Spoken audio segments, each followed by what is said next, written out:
dispose nos cœurs à recevoir ta parole, Seigneur. Nous voulons écraser tout esprit de déconnexion, tout esprit de distraction. Seigneur, sois écrasé, sois écrasé au nom de Jésus, au nom de Jésus, au nom de Jésus, au nom de Jésus. Seigneur, ta présence, ta plénitude, Seigneur, dans ce lieu, au nom de Jésus, Seigneur, nous écrasons votre présence, Seigneur, dans ce lieu, Seigneur. Béni sois-tu, toi qui es Elohim, le Tout-Puissant. Merci, Seigneur, pour ta présence de tes anges dans ce lieu. Honneur et gloire et accroît Jésus à ton nom, qui est le puissant nom de Jésus, que tous nous avons prié, et que le peuple dise Amen, Amen, Amen, Amen.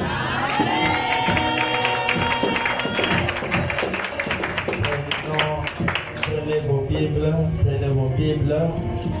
Pendant que nous sommes debout, nous allons entrer dans les moments de la parole de Dieu. Et nous allons lire Jérémie chapitre 29, le verset 11. Jérémie chapitre 29, le verset 11 à 13.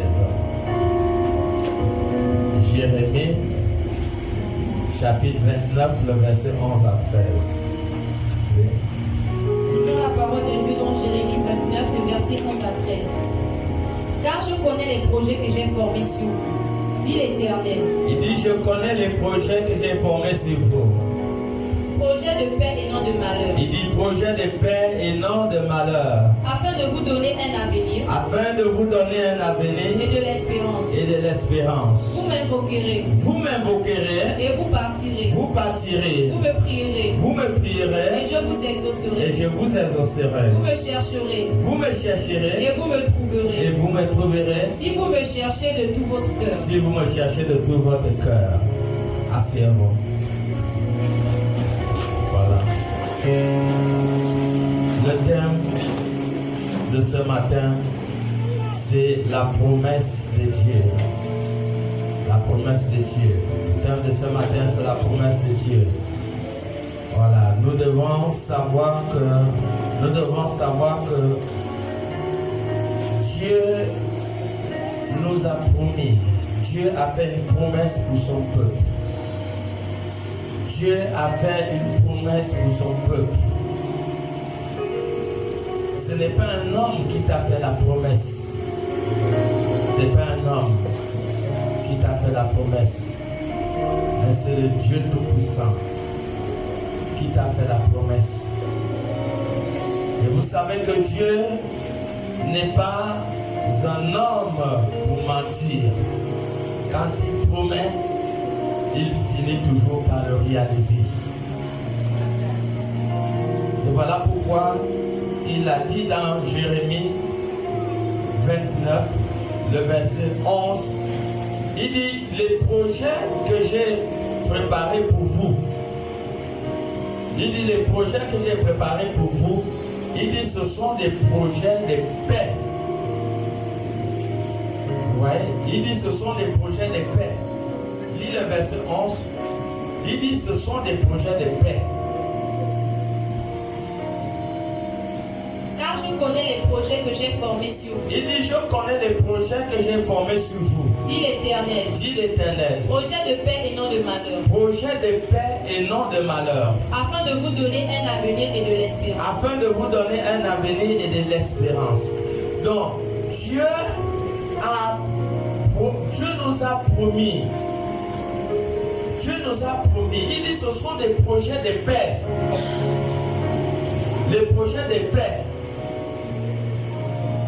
Et non de malheur. Donc, comprenons la promesse de Dieu dans notre vie. Est-ce que tu comprends pourquoi tu ne dois pas désespérer? Tu ne dois pas désespérer. Pourquoi? Parce que Dieu nous a promis. Dieu nous a promis. Il dit les projets de paix et non de malheur. Est-ce que quelqu'un comprend? Amen. Est-ce que nous pouvons comprendre que tout ce que Dieu peut réaliser dans la vie de son peuple se réalise. Tout ce que Dieu peut faire dans la vie de son peuple se réalise dans une atmosphère de paix. Tout ce que Dieu peut construire dans la vie de son peuple se fera dans l'atmosphère de paix. L'atmosphère de paix est un environnement céleste pour accomplir les promesses de Dieu dans la vie de son peuple. Amen. Et voilà pourquoi vous voyez dans Jérémie 11, Jérémie 29, 11, il dit que les projets que j'ai préparés pour vous, ce sont des projets de paix et non de malheur. Les projets de paix et non de malheur. Aucun père ne peut pas faire que son enfant lui demande le pain et il lui donne le serpent. C'est impossible. Tout ce qu'un père veut de son fils, c'est son succès. Tout ce qu'un père veut de sa fille, c'est la réussite, c'est le bonheur. Est-ce que quelqu'un peut comprendre vraiment la vision de Dieu dans la vie de son peuple que nous sommes? Est-ce que quelqu'un peut comprendre la volonté de Dieu dans la vie de son peuple que nous sommes? Tout ce que Dieu fait de nous, Dieu fait de nous le bonheur. Amen. Quelqu'un comprend? Amen. Il veut le bonheur. Dieu veut le bonheur de ta Dieu veut le bonheur de ta vie. Dieu ne veut pas l'échec. Dieu ne veut pas le malheur. Dieu veut que tu puisses parvenir. Dieu veut que tu puisses réussir. Dieu veut que tu sois en paix. Telle est la volonté de Dieu dans notre vie. Amen. Voilà la volonté de Dieu dans notre vie. C'est ça la volonté de Dieu.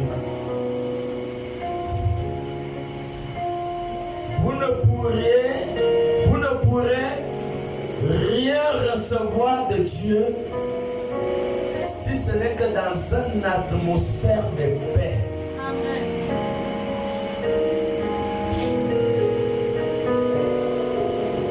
Il n'y a pas d'accomplissement de promesses sans que le croyant eût développé une atmosphère de paix. Je ne sais pas si quelqu'un comprend la profondeur de ce qui est en train d'être dit. J'essaie de me répéter. Je dis que tu ne recevras rien de Dieu jusqu'à ce que toi-même tu comprennes que je dois recevoir de Dieu et que Dieu a promis quelque chose dans ma vie et ma partie est de me battre pour générer une atmosphère de paix pour pouvoir s'attendre à quelque chose venant du ciel, mon frère, ma soeur. C'est ça, notre spécificité est de manifester une atmosphère de paix pour espérer une connexion, pour espérer une promesse, pour espérer un accomplissement. Il faut une atmosphère de paix. Alors dis-moi, qu'est-ce que tu veux? Question. Amen. Amen. Qu'est-ce que tu veux? Question. Tu peux me dire ce que tu veux? Mon Dieu, la plus pire erreur des chrétiens, c'est de ne pas comprendre les principes de l'esprit.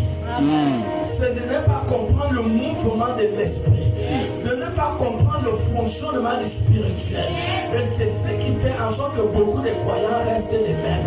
Pourquoi? Parce qu'il y a des choses qu'ils n'ont pas compris. Comprends, bien aimé, qu'est-ce que tu veux? Qu'est-ce que tu veux? Tu ne peux pas vouloir quelque chose et manifester le contraire. On te dit que les projets que tu as fait pour toi, ce sont des projets de paix. Tu peux comprendre que tu ne peux pas être bien. Si c'est dans un atmosphère de paix, est-ce que tu comprends le rôle que tu as joué dans ta propre vie?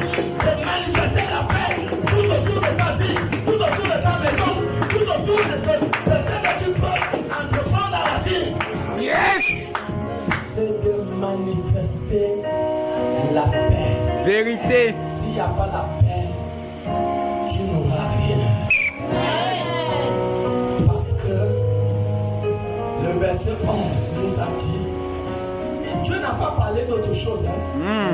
Il a dit, le projet que j'ai tracé pour vous, c'est la paix. Hey. Mais attends, Hey. vous ne comprenez pas qu'il y a quelque chose de profond dans la Rien paix. dit. Ah. Quelque chose de profond. Nous allons savoir exactement qu'est-ce qui est de profond dans cette paix. Et nous devons connaître que toutes les promesses de Dieu, ça s'obtient par des principes.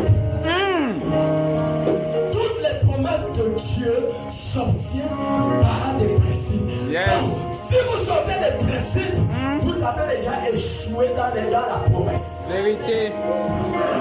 Si vous ne comprenez pas les principes, si vous l'établissez, si vous n'obéissez pas aux principes, vous ne pouvez pas obtenir ce que Dieu a promis dans votre vie. Amen. Et voilà pourquoi nous allons entrer dans le livre de Psaume 119, le verset 165. Psaume 119, le verset 165. Nous voulons connaître qu'est-ce qui est cette paix. Comment faire? Et qu'est-ce que la paix génère? Qu'est-ce que la paix peut produire? Où peut-on puiser la paix? Où puise-t-on la paix? Parce que Dieu fait toutes choses à travers la paix dans la vie de son peuple. Amen. Psaume 119, le verset 165 dit oui. Il y a beaucoup de paix pour ceux qui aiment ta loi.